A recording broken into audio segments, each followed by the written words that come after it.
Pak Agung, bisa dengar saya ya. Bisa dengar, bisa dengar Mas. Dimulai 15 menit lagi nggih. Oke, siap.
Halo Mas Rizky.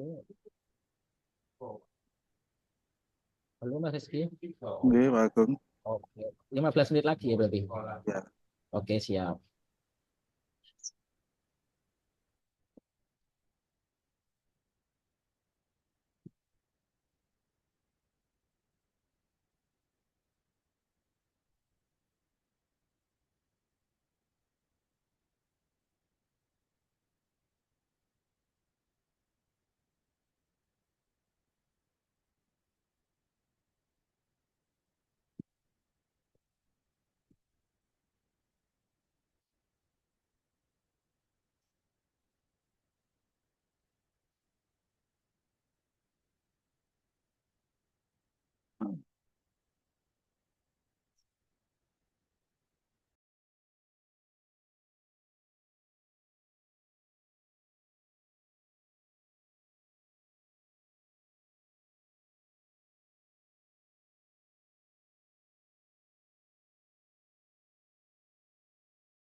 Posyandu, Pos Pelayanan Terpadu, merupakan lembaga kemasyarakatan desa atau LKD yang memberikan pelayanan kesehatan pada masyarakat.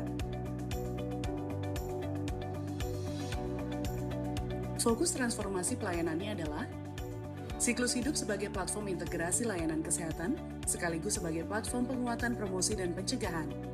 Mendekatkan layanan kesehatan melalui jejaring hingga tingkat desa dan dusun, termasuk untuk memperkuat promosi dan pencegahan serta resiliensi terhadap pandemi. Memperkuat pemantauan wilayah setempat atau PWS melalui pemantauan per desa. Berikut adalah alur pelayanan Posyandu. Pendaftaran, penghimbauan dan pengukuran, pemeriksaan atau screening dan pencatatan, pelayanan KIE atau penyuluhan atau konseling dan rujukan, validasi dan sinkronisasi data hasil pelayanan. Sebagai upaya pemerintah dalam menangani masalah kesehatan dasar, Posyandu memberikan pelayanan secara terintegrasi. Posyandu terintegrasi memberikan pelayanan secara terintegrasi seperti edukasi, screening kesehatan, dan layanan pencegahan seperti imunisasi dan pemberian makanan tambahan. Mari terapkan transformasi sistem pelayanan kesehatan primer menuju Indonesia sehat. Pesan ini dipersembahkan oleh Dinas Kesehatan Provinsi Jawa Timur.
Andu sampai balik yang awal baru disimpan. Ya. Kayak mana kita tulis di sini? Iya. Terus itu andu nih. Nah, karena itu kalau dapat bawaan meren itu yang itu. Itu.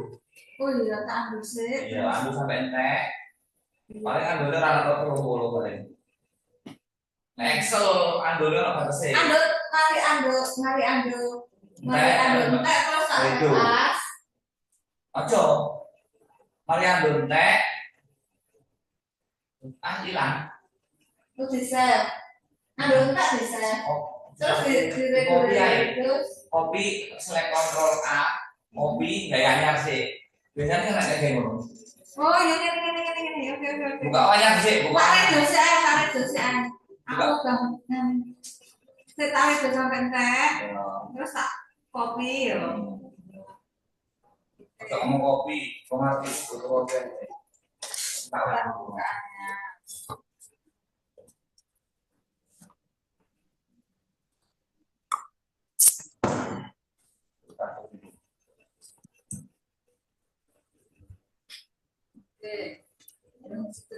Nah, Pak Cicak. Agung,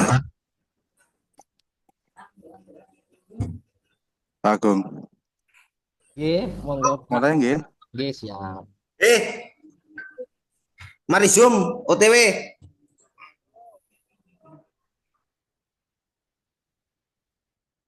Assalamualaikum warahmatullahi wabarakatuh. Selamat pagi, salam sejahtera untuk kita semua. Salam Om Swastiastu, Namo Buddhaya, salam kebajikan. Yang terhormat Bapak Aksanul Inam selaku Kabid pada bidang Bina Pemdes dan Bapak M. Agung Haryono PSKM selaku narasumber dalam seri webinar online ke-52 serta Bapak Ibu webinar online pada pagi hari ini yang berbahagia. Alhamdulillah puji syukur kita panjatkan karena berkat rahmatnya kita masih bertemu melalui dalam daring pada Zoom meeting DPKB untuk bersama-sama menambah ilmu dari para narasumber yang terpilih setiap seriesnya. Semoga kita tetap sehat selalu. Amin. Webinar kali ini mengusung tema percepatan transformasi posyandu dalam implementasi 6 bidang SPM atau standar pelayanan minimal. Sebelum memulai, perkenalkan nama saya Rizky selaku host pada pagi hari ini yang akan menemani Bapak dan Ibu sekalian. Selanjutnya bisa langsung dimulai yaitu pemaparan materi kepada Bapak Agung Haryono SKM. Dipersilakan. Terima kasih Pak Rizky. Bismillahirrahmanirrahim. Assalamualaikum warahmatullahi wabarakatuh. Yang terhormat kepada Kepala Dinas Pemberdayaan Masyarakat dan Desa Kabupaten Lumajang, yang kami hormati Kepala Bidang Bina Pemerintahan Desa, Dinas Pemberdayaan Masyarakat dan Desa Kabupaten Lumajang, yang kami hormati juga Kepala Bidang Pemberdayaan Masyarakat dan Kepala Bidang Usaha Ekonomi Masyarakat, dan Bapak Ibu semuanya yang hadir dalam kegiatan pada hari ini. Beli takjil ke pasar peci, tidak lupa membeli peci. Bapak Ibu peserta kentang pedas yang kami hormati, bulan Ramadan selalu di hati dan selalu dinanti. Kami dari Dinas Pemberdayaan Masyarakat dan Desa mengucapkan selamat menunaikan ibadah bulan suci Ramadan. Semoga semua ibadah yang kita laksanakan dapat berjalan dengan baik. Jalan-jalan ke Pulau Bali, perginya naik taksi. Mari kita mulai topik hari ini. Posyandu dilaksanakan dengan semangat yang tinggi. Mohon izin untuk share screen ya Pak Rizky.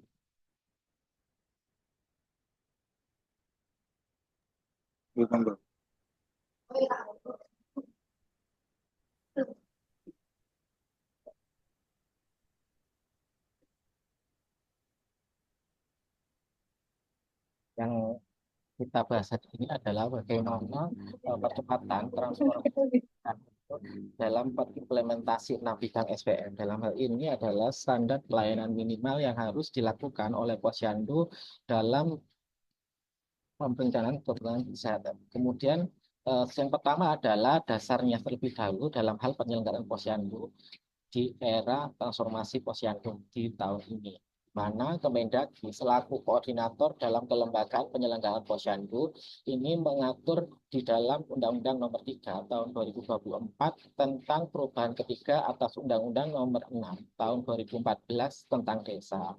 Kemudian terkait dengan penyelenggaraan posyandu dengan transformasi tersebut juga diatur dalam PP nomor 43 tahun 2014 tentang peraturan pelaksanaan Undang-Undang nomor 6 tahun 2014 tentang desa.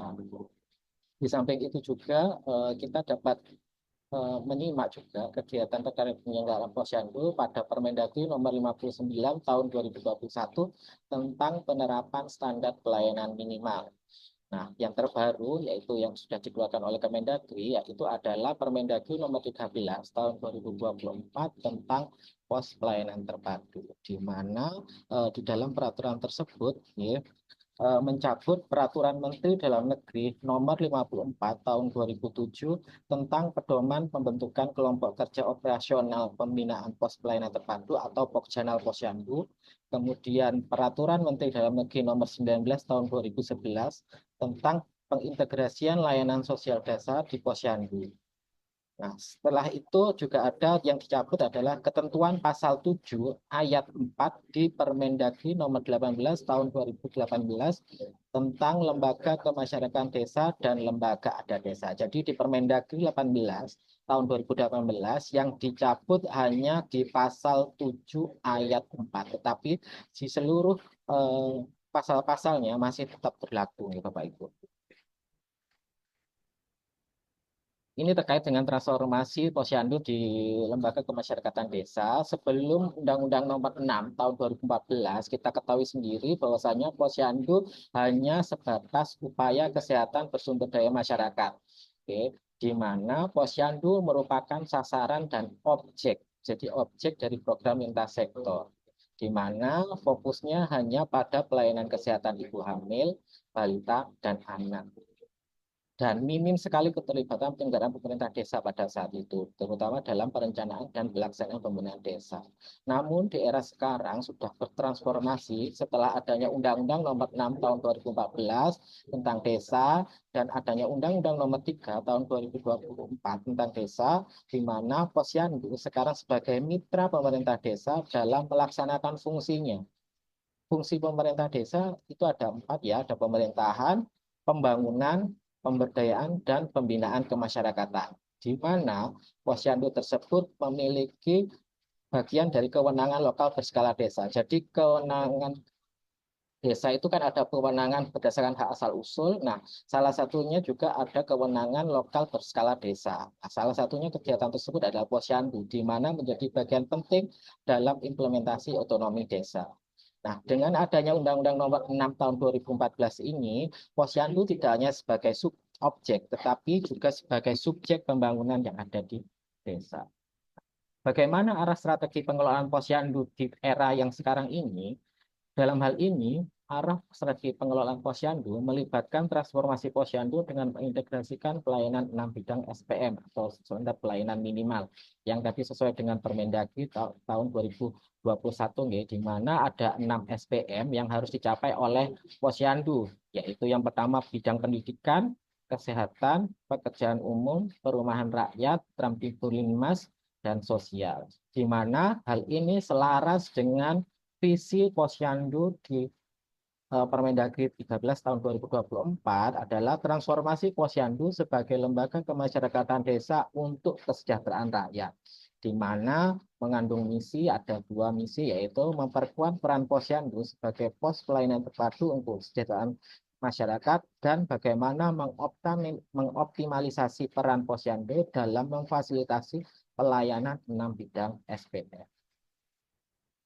Posyandu yang selanjutnya disebut pos pelayanan terpadu sebagai bagian dari lembaga kemasyarakatan desa atau kelurahan sebagai tempat wadah partisipasi masyarakat yang merupakan mitra pemerintah desa dalam hal mulai dari merencanakan, melaksanakan, pengawasan pembangunan, serta meningkatkan pelayanan kesehatan, pelayanan yang ada di desa.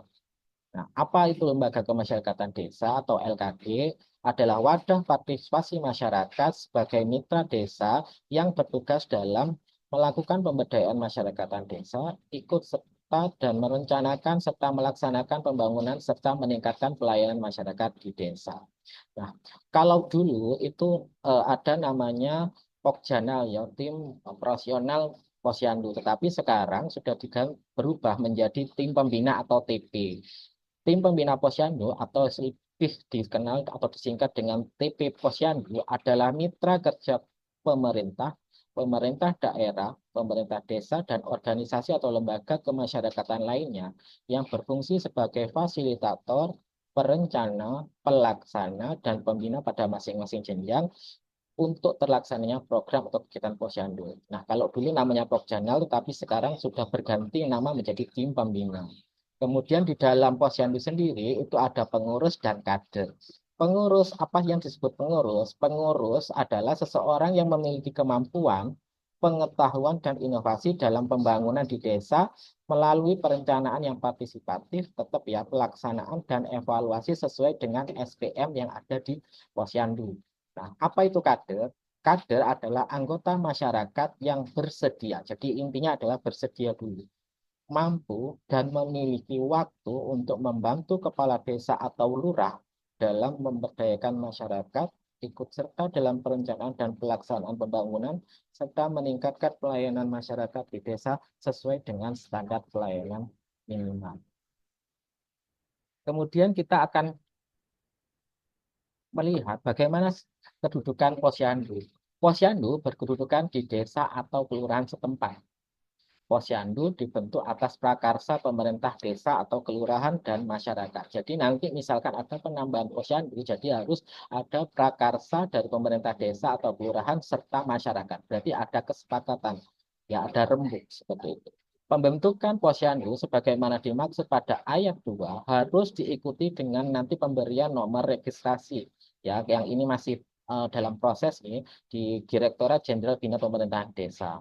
Kemudian kepengurusan. Kepengurusan posyandu terdiri dari ketua, sekretaris, bendahara, serta ketua bidang sesuai dengan kebutuhan, di mana itu terdapat di Permendagri 13 tahun 2024 di pasal 7, di mana pengurus tersebut berasal dari masyarakat desa atau kelurahan setempat dengan kriteria memiliki pengetahuan pembangunan dan pemberdayaan masyarakat desa atau kelurahan, dipilih dari dan oleh masyarakat dan diketahui oleh tim pembina posyandu, bersedia dan mampu bekerja bersama masyarakat. Jadi mereka punya jiwa solidaritas yang tinggi, kemudian bisa membaca dan menulis huruf Latin, kemudian berdomisili di desa atau kelurahan setempat. Jadi harus berada di desa atau kelurahan setempat serta sehat jasmani dan rohani. Kemudian kalau pengurus, seperti apa pengurus? Nah, pengurus ini adalah berasal dari masyarakat atau dari masyarakat desa atau kelurahan setempat dengan kriteria yang hampir sama, yaitu memiliki pengetahuan pembangunan dan pemberdayaan, dipilih dari dan oleh masyarakat, dan diketahui oleh TP Posyandu, kemudian juga bersedia dan mampu, bisa membaca dan menulis. Kemudian yang perlu diingat adalah harus berdomisili di desa atau kelurahan setempat, serta sehat jasmani dan rohani. Bagaimana syarat terkait dengan pembentukan posyandu sesuai dengan Permendagri 13 tahun 2024. Jadi ada beberapa perubahan ya terkait dengan syarat pembentukannya. Jadi sudah tidak berlaku yang dahulu ya tahun 2011 itu, di mana pembentukan posyandu harus memenuhi syarat. Yang pertama adalah keberadaannya bermanfaat dan dibutuhkan.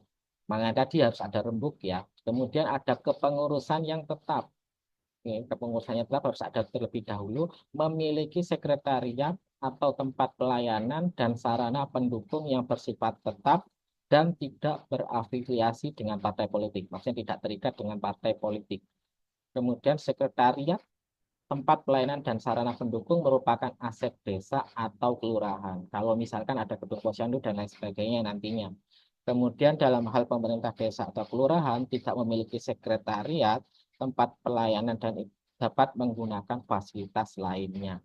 Jadi misalkan kalau misalkan mereka mempunyai aset desa dan kelurahan itu bisa digunakan sebagai tempat sekretariat. Tetapi kalau memang tidak memiliki sekretariat dan lain sebagainya bisa menggunakan fasilitas lainnya. Ya. Kemudian kepengurusan terdiri atas ketua, sekretaris, bendahara, dan ketua bidang. Ketua bidang itu sesuai dengan bidang-bidang yang ada di SPM, pendidikan, kemudian kesehatan, peran timbun rinmas, sosial, dan lain sebagainya.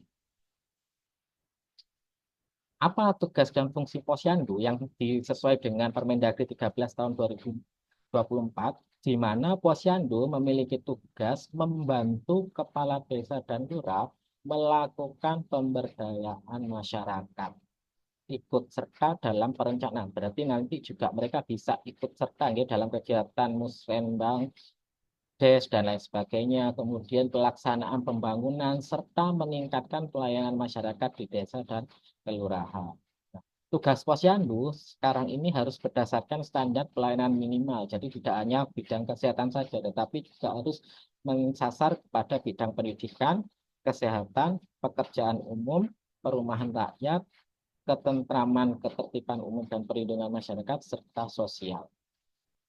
Fungsi dari Posyandu sekarang itu ada 6 ya Bapak Ibu. Yang pertama adalah bagaimana Posyandu bisa menyampaikan dan menyalurkan aspirasi masyarakat ya terkait dengan misalkan bidang kesehatan, pendidikan, pekerjaan umum, perumahan rakyat dan lain sebagainya tadi sesuai dengan bidang SPM.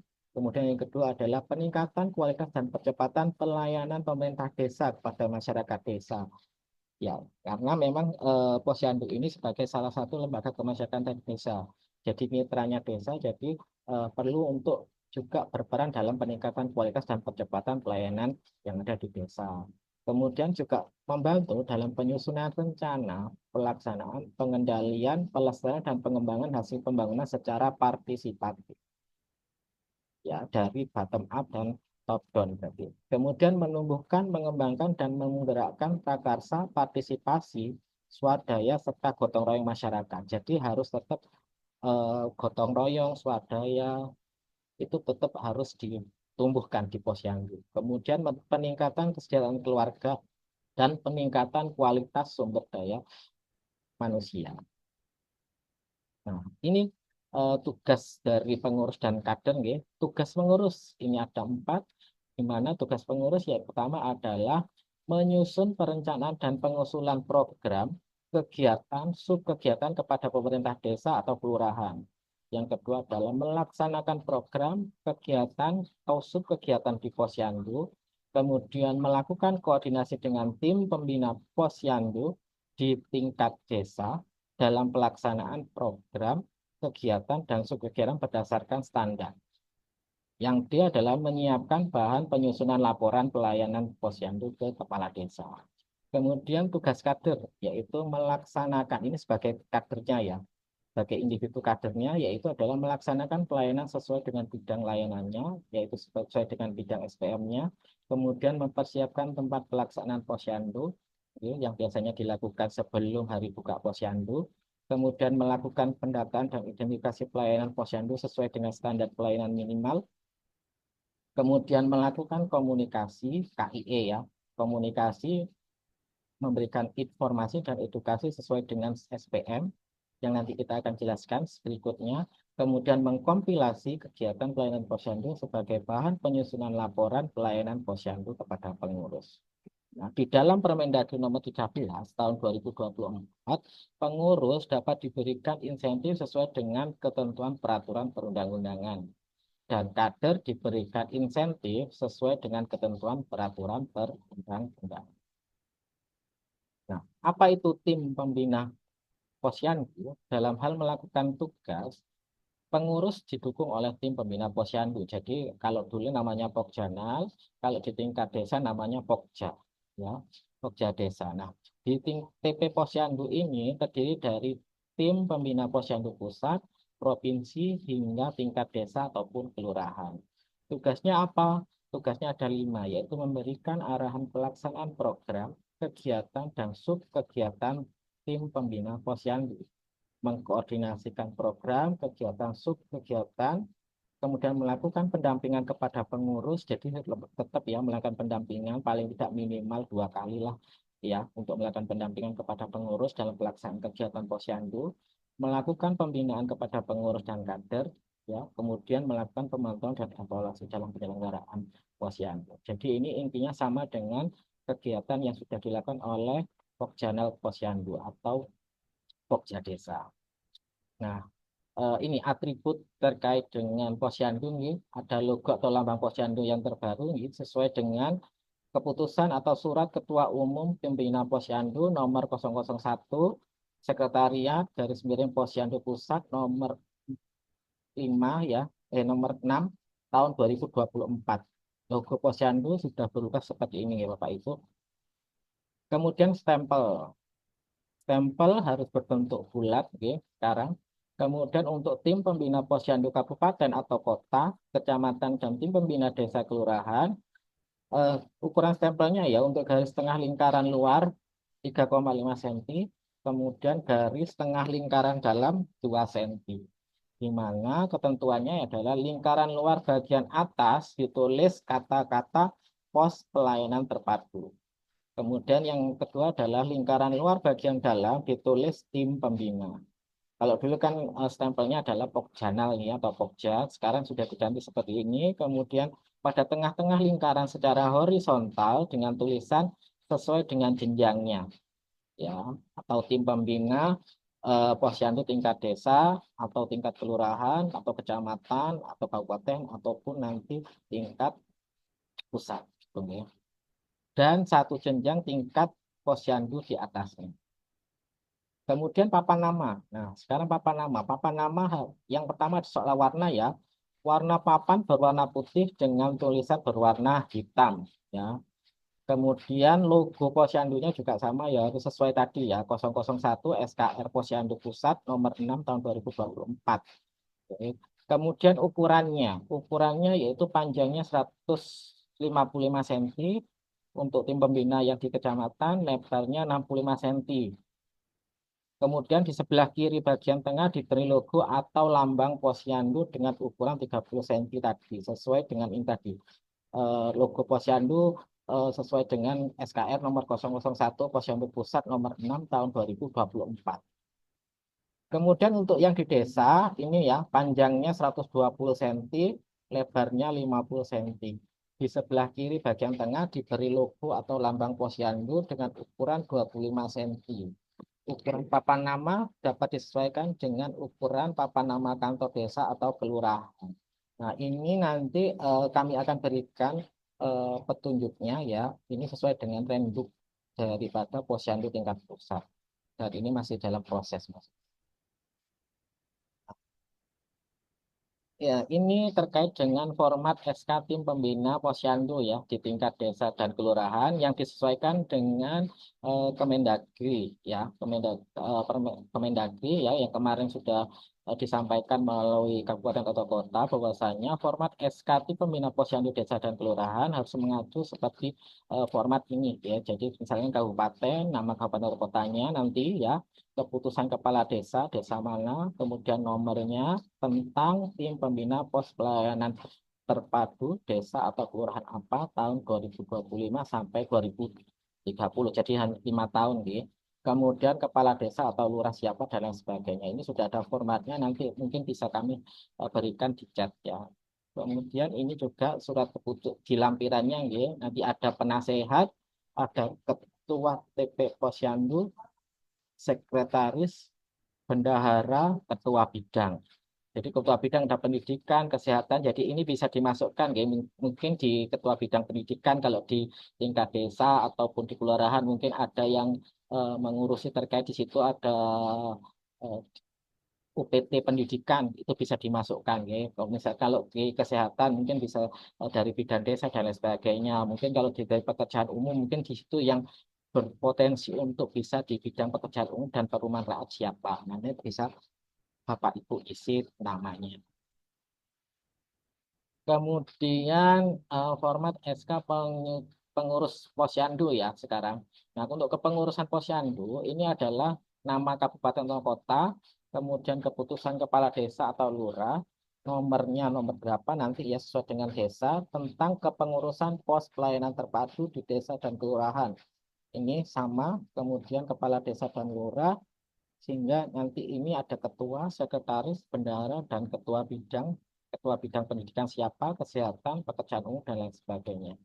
Ya, ini sesuai dengan susunan kepengurusan posyandu yang sesuai dengan surat dari Kemendagri kemarin, tanggal 25 Februari. Nah, bagaimana transformasinya? Ya, Yang pertama adalah bagaimana Posyandu itu harus meningkatkan kapasitas dan kualitas pelayanan Posyandu. Ya, jadi kapasitasnya harus tetap ditingkatkan. Kapasitas baik itu SDM, kemudian baik itu sarana prasarana dan lain sebagainya, serta kualitasnya juga harus dipertahankan atau bahkan ditingkatkan. Kemudian yang kedua, bagaimana Posyandu itu dapat meningkatkan partisipasi masyarakat supaya mereka lebih aktif ya, karena sebagai subjek bukan lagi sebagai objek. Jadi bagaimana mereka punya peran aktif untuk kegiatan Posyandu. Yang ketiga adalah bagaimana meningkatkan aksesibilitas pelayanan terpadu bagi masyarakat agar dapat bisa mengakses dari 6 bidang pelayanan SPM. Kemudian yang keempat adalah memastikan layanan di 6 bidang SPM tersedia dan terjangkau di masyarakat. Oke, baik itu bidang pendidikan, kesehatan, sosial, Trans Limas, dan lain sebagainya tadi. Kemudian pekerjaan umum, kemudian meningkatkan kolaborasi antar sektor. Ya. Seperti yang sudah kita jelaskan waktu itu adalah keterlibatan lintas sektor, mulai dari tingkat Pak Camat, kemudian kelurahan, dan lain sebagainya, seperti materi sebelumnya di bulan November, di mana ada kolaborasi apa sih yang harus dilakukan oleh masing-masing lintas sektor untuk mendukung pelayanan Posyandu. Kemudian yang keenam adalah meningkatkan efisiensi operasional dan manajemen Posyandu. Nah, jadi manajemen Posyandu mulai dari perencanaan, pelaksanaan, monitoring, dan evaluasi itu harus dipantau secara berkesinambungan. Apa 6 pelayanan bidang SPM itu? Yang pertama adalah bidang pendidikan. Apa yang harus disasar ya, harus menjadi indikatornya adalah bagaimana nantinya di bidang pendidikan itu mencakup pendidikan anak usia dini, itu harus tetap menjadi fokus di pada Posyandu. Kemudian yang kedua adalah identifikasi ketersediaan pengelolaan perpustakaan desa. Nah, ini juga penting ya, karena memang di beberapa desa masih ada beberapa yang belum optimal ya penggunaan atau perpustakaan desa dalam hal kegiatan yang menunjang kegiatan Posyandu. Kemudian jangan lupa juga nanti adanya penguatan pemanfaatan literasi digital. Bisa dalam hal ini contohnya misalkan pada saat mungkin ibu-ibunya ataupun nanti siklus hidup yang mengakses Posyandu itu sambil menunggu mereka mendapat pelayanan, mereka juga dapat mengakses literasi digital agar mereka juga menambah wawasan ya, menambah wawasan mereka terkait dengan bidang kesehatan, bidang-bidang lain-lain yang bisa meningkatkan pengetahuan dan keterampilan mereka. Kemudian yang selanjutnya adalah melakukan identifikasi penyediaan alat peraga edukasi. Nah, APE yang selama ini mungkin APE sudah jarang sekali ada atau mungkin sudah banyak yang rusak ya. Nah, ini nanti bisa diidentifikasi lagi apakah itu masih ada atau mungkin sudah hilang. Nah, itu perlu diidentifikasi oleh Posyandu. Nah, apabila hal tersebut di 4 indikator atau 4 komponen ini masih belum bisa dilakukan oleh Posyandu, maka dapat berkoordinasi dengan Dinas Pendidikan dalam hal pendukungan atau mendukung dari bidang pendidikan tersebut di kegiatan Posyandu. Kemudian selanjutnya adalah bidang pekerjaan umum, di mana nantinya kegiatan yang dapat dilakukan adalah mengedukasi pemenuhan kebutuhan pokok air bersih dan pengelolaan domestik terkait sampah rumah tangga serta pengelolaan sampah milik desa. Kemudian terkait dengan pemeliharaan embung air baku, jaringan air pedesaan, dan lain sebagainya terkait dengan pembangunan jalan desa. Nah, ini nanti misalkan ya, salah satu contoh misalkan, salah satu akses misalkan menuju ke Posyandu, jalannya rusak atau mungkin jembatannya sedang rusak ya, tidak kemudian butuh perbaikan. Nah, itu juga perlu kan kerjasama dengan lintas sektor, terutama terkait dengan DPU atau PU pengairan ya. Karena apa? Karena untuk akses tersebut juga diperlukan. Jadi ya perlu adanya koordinasi lintas sektor. Maka dari itu memang ini perlu tidak hanya di bidang kesehatan saja kegiatan. Kemudian bidang perumahan rakyat.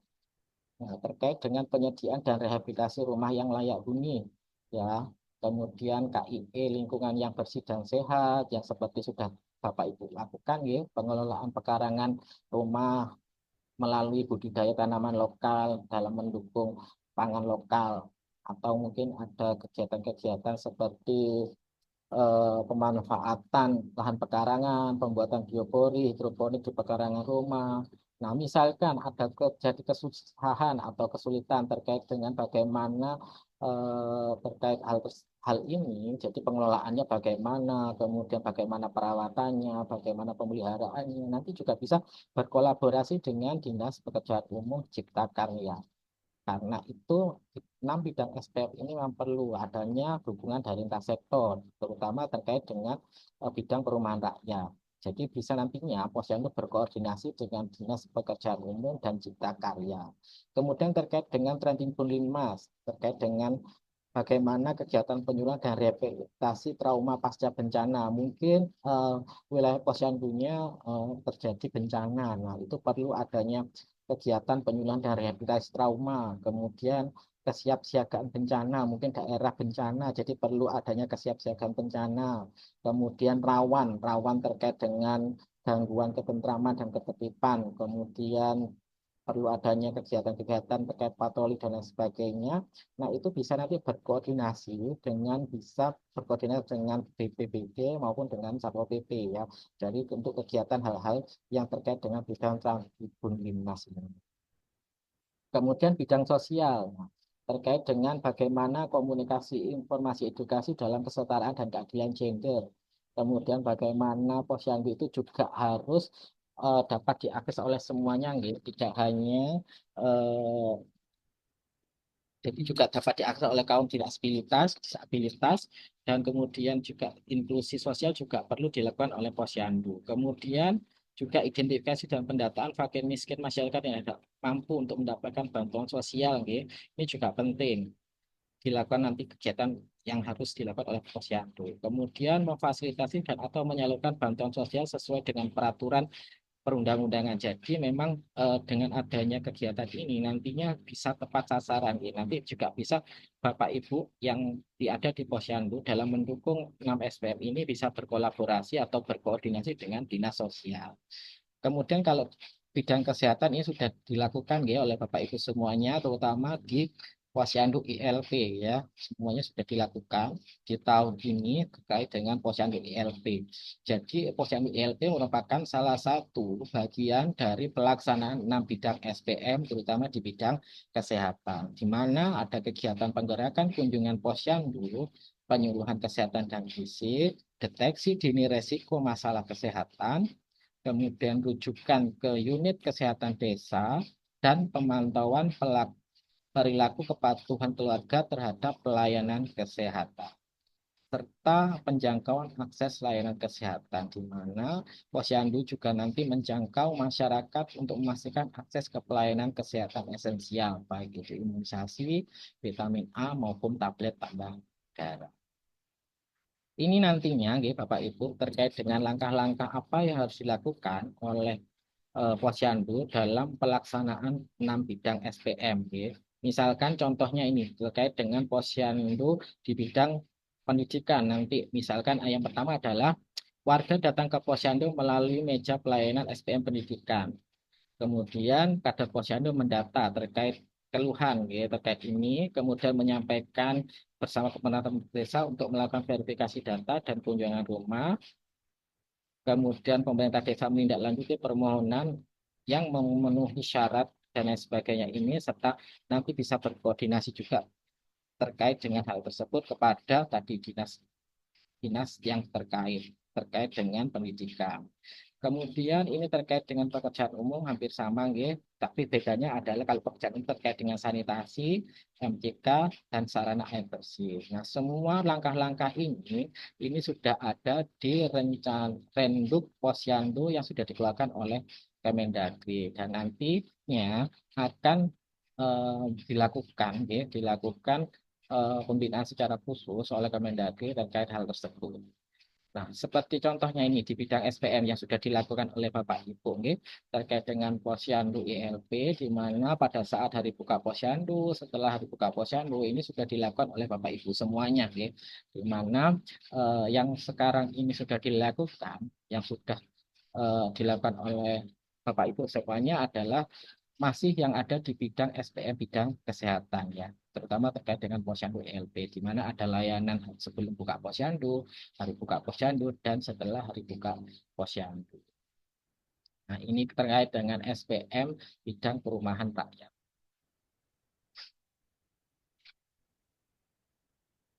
Ini yang terkait dengan SPM bidang sosial yang nanti akan diberikan penjelasan lebih lanjut ya oleh Kementerian Dalam Negeri. Tetapi yang memang sudah dilakukan oleh Bapak Ibu sampai saat ini adalah masih dalam pelayanan posyandu SPM bidang kesehatan.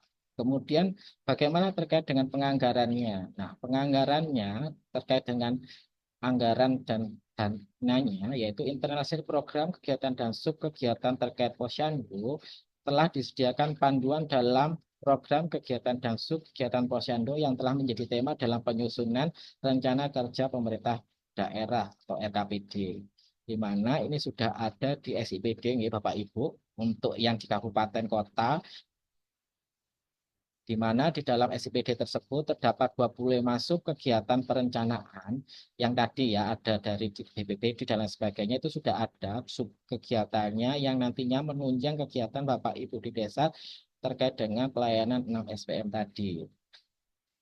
Dengan tagging posyandu, 3 diantaranya merupakan kewenangan provinsi dan 25 merupakan kewenangan kabupaten atau kota, di mana 20 sub kegiatan untuk urusan SPM dan 5 sub kegiatan untuk urusan non SPM. Salah satu contohnya misalkan di bidang pendidikan, ini sudah ada taggingnya, yaitu program pengelolaan pendidikan, yaitu pengelolaan pendidikan anak usia dini. Nanti ini sudah difasilitasi ya, oleh Kemendagri, di mana tinggal bagaimana koordinasi antar OPD atau misalkan dari bidang pendidikan, kesehatan, sosial tersebut untuk kegiatan dalam mendukung 6 SPM tersebut.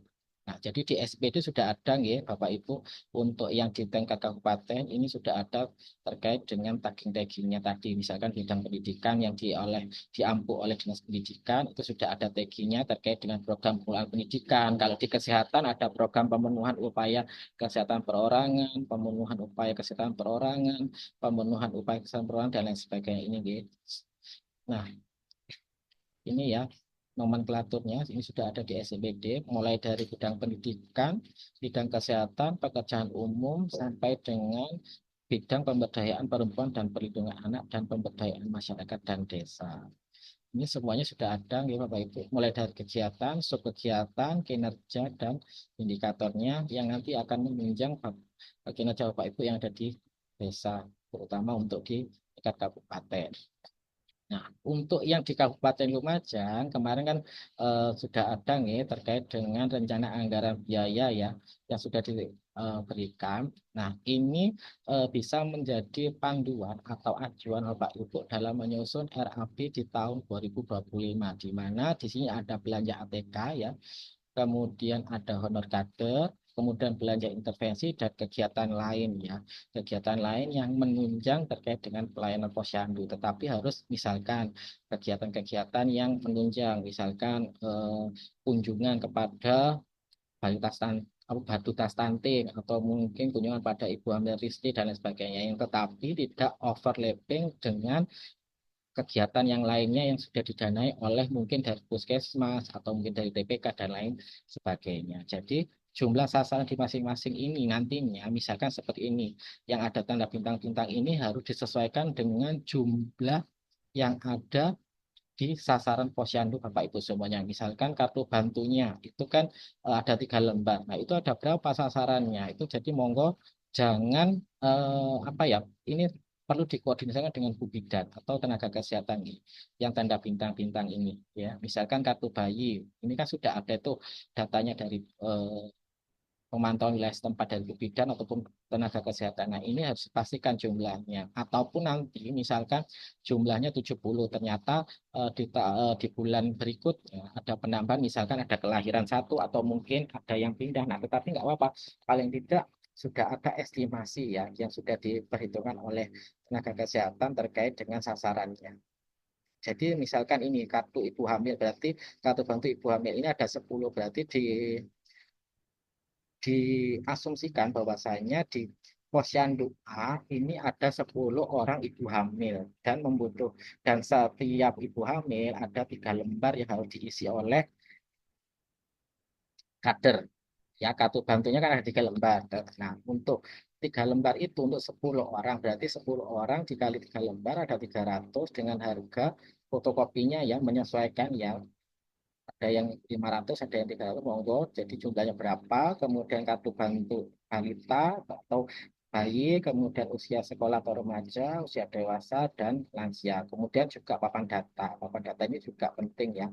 Jadi juga perlu untuk visualisasi data, mulai dari PWS, pemantauan wilayah setempat, kemudian data-data kebutuhan posyandu, dan lain sebagainya. Kalau SKDN dan lain sebagainya. Kemudian untuk di Kabupaten Lumajang sendiri, untuk honor kader, ini untuk 7 orang, untuk 12 bulan, dengan 100.000 ya, setiap bulannya. 1 orang kader. Jadi jumlah kadernya 7 ya Bapak Ibu. Jadi 7 orang dikali 12 dikali 100.000, jadi jumlahnya adalah 8.400.000. Kemudian untuk PMT, ya PMT bayi atau balitanya itu dihitung ya sesuai dengan sasarannya ya, bayi dan balita berapa. Kemudian nanti yang siklus hidup itu juga sesuai ya. Berarti kan sudah ada eh, sasaran yang sudah ada di tenaga kesehatan. Jadi monggo ini disesuaikan semuanya, nanti tinggal dihitung, kemudian nanti bisa ditambahkan ke kegiatan lainnya. Jadi kegiatan lainnya nanti menyesuaikan daripada perhitungan yang dari belanja intervensi, honor kader, dan belanja. Itu saja yang dapat kami sampaikan, yaitu Posyandu Sahabat Masyarakat. Terima kasih. Kami sampaikan burung nuri, burung Raja Wali, hinggapnya di pohon kenari. Bapak Ibu semua yang baik hati, mari kita mulai diskusi pada pagi hari ini. Terima kasih. Wassalamualaikum warahmatullahi wabarakatuh. Terima kasih Pak Agung atas pemaparannya. Selanjutnya bisa dilanjut dengan sesi diskusi dan tanya jawab.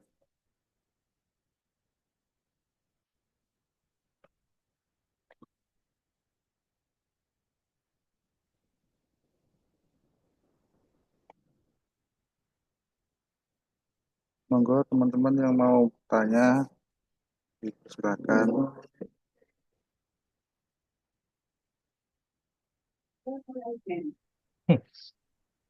Jadi untuk 6 SPM ini yang sudah dilakukan adalah masih di bidang SPM kesehatan, terutama untuk terkait dengan posyandu IMP. Nah, untuk yang SPM lainnya nanti akan dilakukan sosialisasi lebih lanjut oleh Kemendagri seperti itu.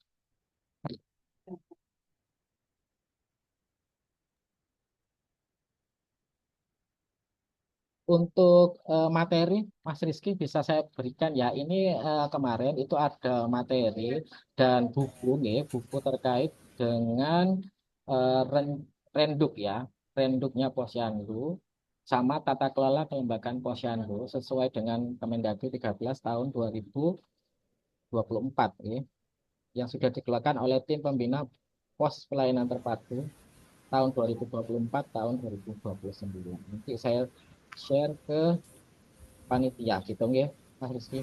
Nggih, Pak Agung. Mas Rizky mungkin izin diskusi ya mungkin ya.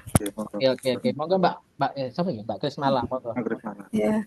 Jadi gini Mas Agung, kan kemarin kan Posyandu sudah mendapatkan ini ya, tambahan anggaran menjadi 18 juta. Nah, ini kan dari apa yang disampaikan oleh Mas Agung ini ternyata Posyandu itu bukan hanya SPM-nya di bidang kesehatan saja.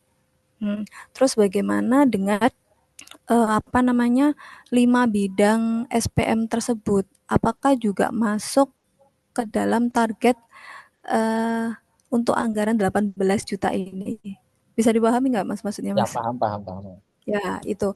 Karena dari rinciannya yang tadi Mas Agung kasih contoh itu sepertinya kan masih memuat terkait kesehatan saja ya. Ya mungkin kalau honor posyandu sih lebih umum ya, tapi bagaimana dengan 5 bidang yang lainnya begitu. Mungkin ada sedikit pertanyaan mungkin dari beberapa desa mungkin ya, cuma bingung mungkin menjelaskannya mungkin. Mungkin Mas Agung bisa sedikit memberikan gambaran terkait capaian SPM-nya itu dengan 18 juta tadi itu. Terima kasih. Izin menjawab ya, karena memang di Kemendagri sendiri masih berfokus kepada pencapaian SPM bidang kesehatan. Ya, nah, jadi makanya kita di tahun 2025 ini juga berprinsip sama dengan mereka bahwasanya untuk itu kita harus melakukan pencapaian SPM di bidang kesehatan terlebih dahulu, terutama untuk posyandu ILP ya, posyandu pelayan apa integrasi layanan primer. Nah, itu jadi nantinya di periode berikutnya sambil menunggu petunjuk teknis dari Kemendagri itu nanti akan ada buku saku ya, yang terkait dengan 5 SPM lainnya gitu ya. Jadi pengejawantahan daripada tadi seperti misalkan pemanfaatan literasi digital. Nah, seperti itu kan itu masih secara umum ya dari Kemendagri kemarin yang berdasarkan rapat bersama Kemendagri 2 hari yang lalu itu kan masih bersifat umum ya, masih belum terjam apa ter apa ya terpe apa namanya itu terinci gitu ya. Apa sih yang harus dilakukan oleh posyandu dalam mendukung bidang pendidikan, kemudian bidang sosial dan lain sebagainya. Nah, itu memang nantinya di Kemendagri sendiri nanti akan mengeluarkan ya, petunjuk teknis terkait hal tersebut. Jadi masih memang berfokus pada yang bidang kesehatan. Tuh, karena memang bidang kesehatan ini memang kemarin kan yang paling anu ya, jos dulu ya, maksudnya yang paling mengeluarkan beberapa pedoman dan aturan-aturan yang mulai dari bagaimana terkait kompetensi kader, ya 25 kompetensi, kemudian bagaimana terkait sarana prasarana dan lain sebagainya. Nah, terkait dengan bidang-bidang lain, pendidikan, sosial dan lain sebagainya, nanti akan ada penjelasan selanjutnya dari Kemendagri. Jadi kita menunggu terkait dengan hal tersebut.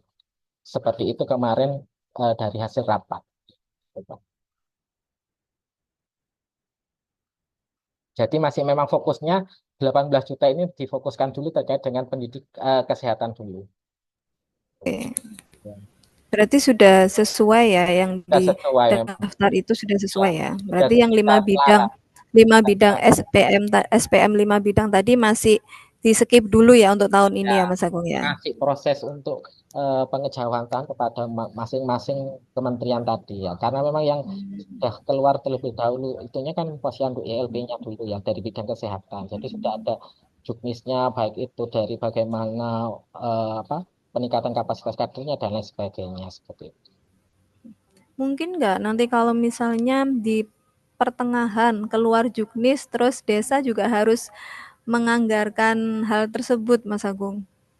Ya ini kan masih menunggu juga Bu. Kemarin Menunggu memang ya. kami waktu bulan apa itu ya bulan November itu kita eh, yang eh, apa ya salah satu dari peserta yang sudah mengikuti pelatihan TOT terkait dengan training posyandu itu kan kita diminta untuk memberikan masukan ya kepada Kemendagri terkait dengan kegiatan-kegiatan apa yang mungkin menunjang ya kegiatan misalkan posyandu yang ada di kabupaten kota ya. Nah, kami sebenarnya sudah memberikan masukan bagaimana terkait upaya penggerakan sasaran dan lain sebagainya yang sesuai dengan 6 bidang SPM. Tapi memang masukannya kan banyak ya, jadi masih diinventarisir oleh mereka. Jadi memang yang sudah ready atau sudah siap dari bidang kesehatan ya, yang bidang Hmm, lainnya masih menyusul gitu.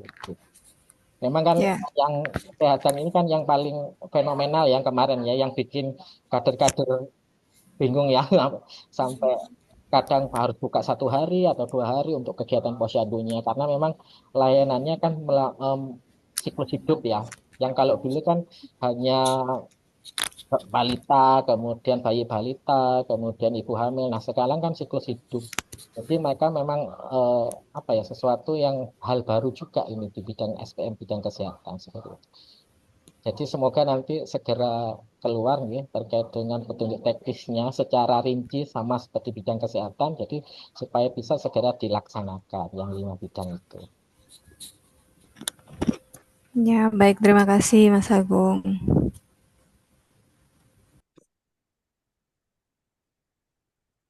Mungkin ada lagi yang mau bertanya? Maaf itu.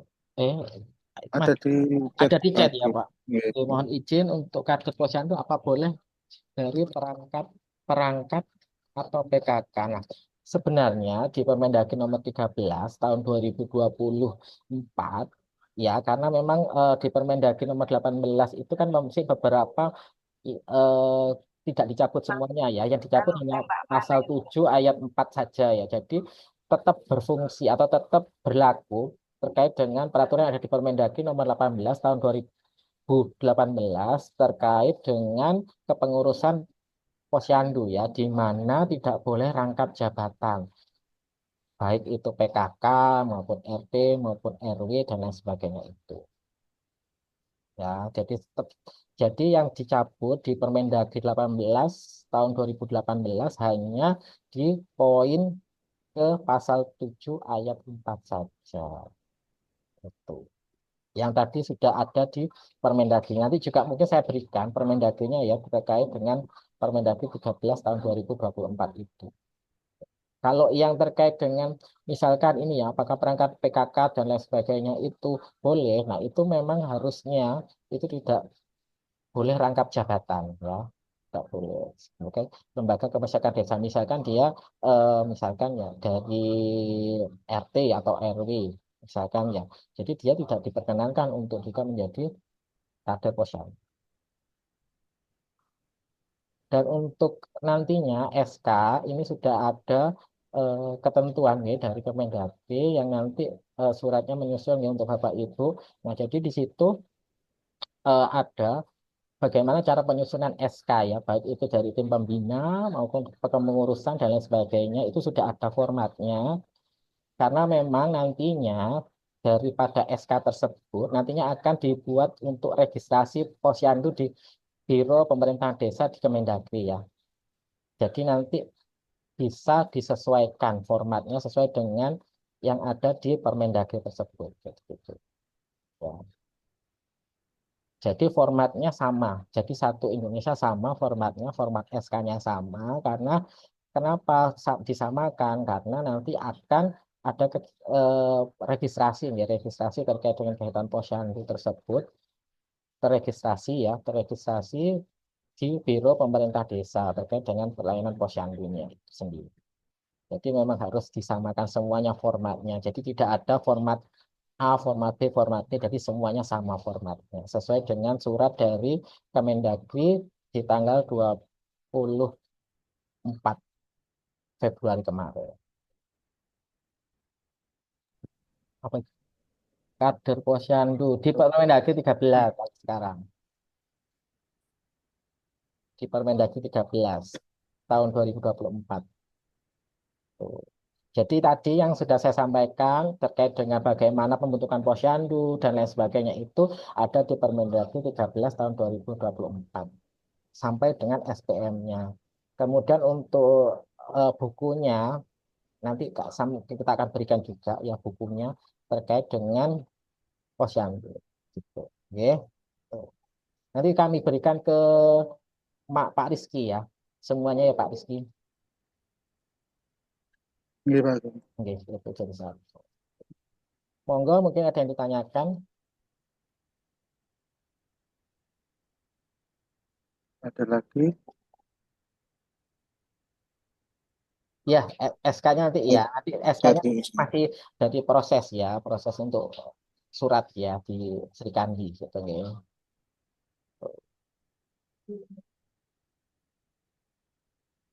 Ada lagi? Kalau mungkin tidak ada, mungkin itu ya Pak, Ah, puisi ya maksudnya. wis Pak Agung. Ya. Oke, monggo Bapak Ibu. Khusus untuk kader nggih Pak Agung. Ya, khusus untuk kader Bapak Ibu. Jadi kami dari Pembina Posyandu Kabupaten ini punya apa ya? Sedikit door prize ya untuk kader-kader posyandu yang menyimak di hari ini nggih. Jadi monggo bisa ikut serta nggih dalam kegiatan kuis ya. Kuis hari ini, monggo bisa kami share screen ya Mas Rizky. Nah,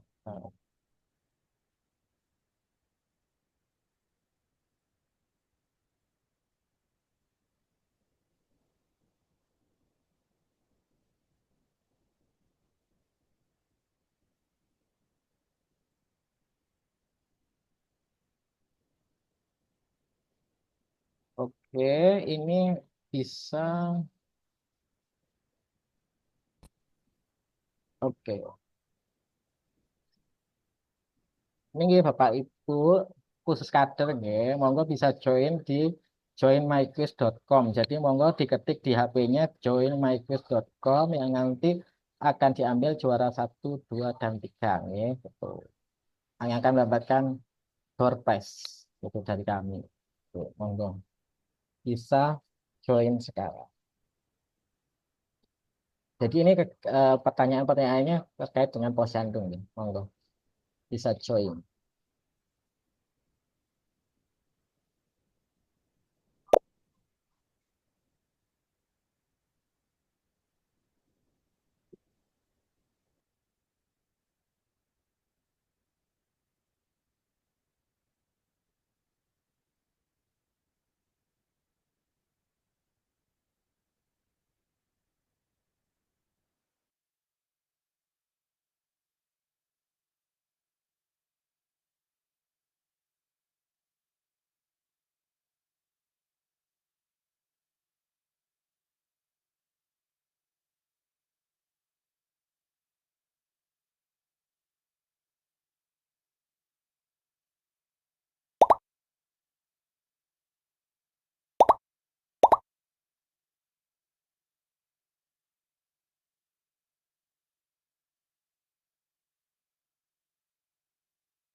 Yuk, ada dia menarik untuk 3 orang pemenang.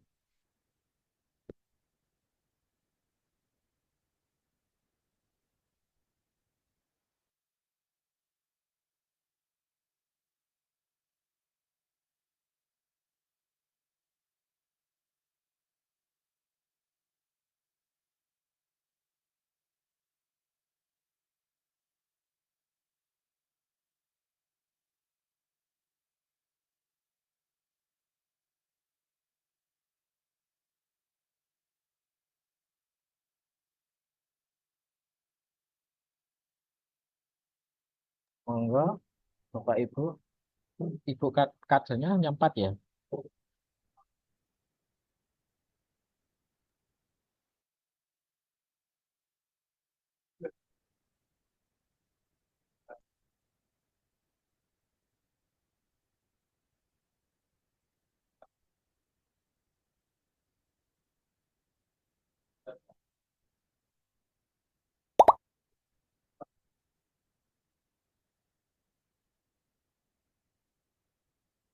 Satu menit lagi nih.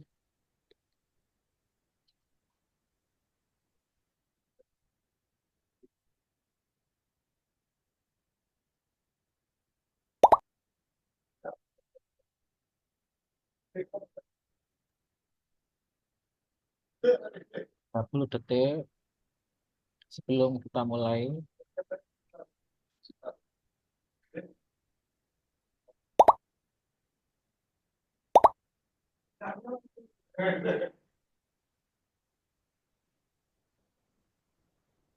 Nih, nanti materinya sama logo posyandunya kami beri nih, yang terbaru.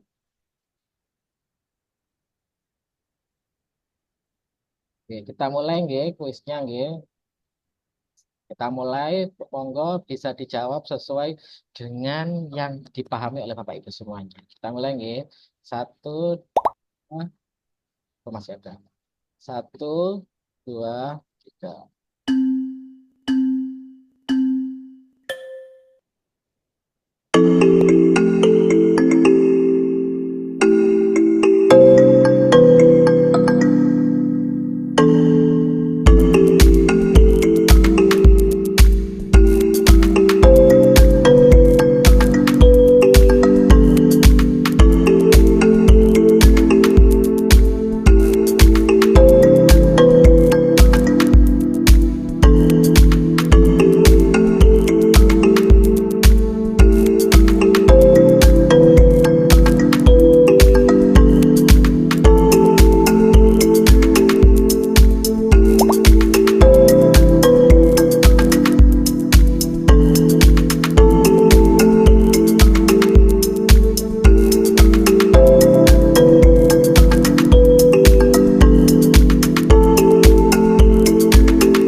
Bapak Ibu. Pemenangnya monggo nanti bisa menghubungi ke kami nggih, untuk pemenangnya.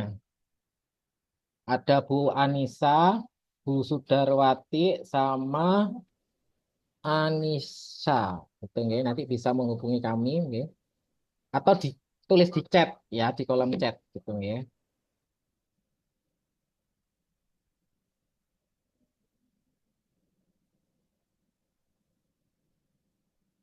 Ya, jadi monggo bisa dituliskan nomor HP Bapak Ibu yang tadi sudah mendapatkan kuis ya, Bu Anissa, Bu Sudarwati, dan Bu Anisha. Ini monggo bisa menuliskan nomor HP-nya ini di kolom chat. Mungkin itu saja Mas Rizky. Anu Pak Agung, kalian nunggu nulis nomornya di chat. Di, ya ini, saya nunggu. Ini Anissa ini. Anissa.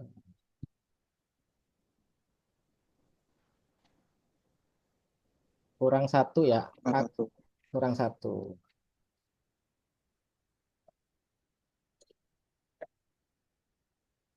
Pas satunya namanya sama.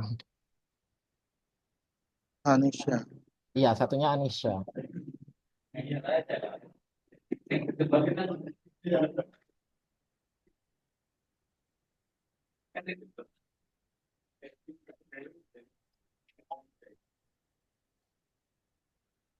Yang Anisha satunya belum ya? Apa sama namanya Anissa ini?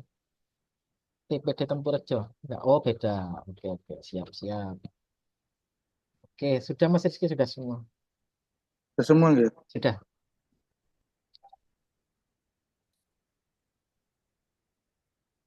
Oke, terima kasih Pak Agung atas pemaparannya dan diskusi serta tanya jawabnya sehingga bisa mendapatkan banyak bekal yang bisa diterapkan dalam kehidupan sehari-hari maupun di tempat kerja dalam webinar dari kali ini. Sebelum mengakhiri acara,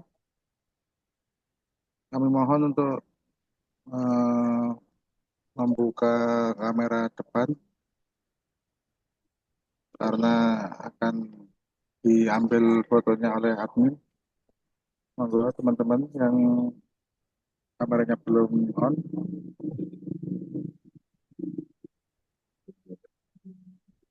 Mas Rizky, aku mungkin ada Dan kata-kata anu, pantun terakhir untuk penutup ya. gimana Pak? Oke. Lumajang kota pisang julukannya. Ada pisang raja, ada pisang kirana. Kita tutup topik diskusi kita. Salam sehat, bahagia untuk kita semuanya.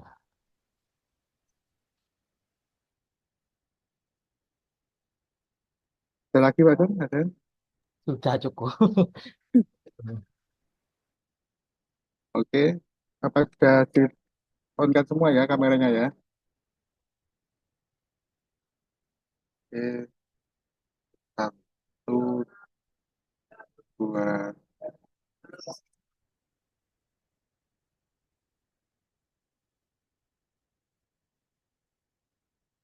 satu, dua.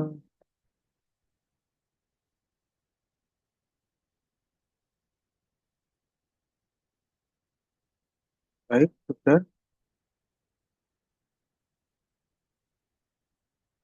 Baik, terima kasih banyak kepada narasumber serta Bapak Ibu peserta webinar online yang telah menyimak dan mengikuti acara hari ini mulai dari awal sampai akhir. Saya Rizky yang bertugas sebagai host. Eh, Mohon maaf atas kesalahan dan perbuatan. Jangan lupa follow dan subscribe IG dan YouTube kita melalui link yang sudah kita share. Akhir kata, terima kasih. Wassalamualaikum warahmatullahi wabarakatuh.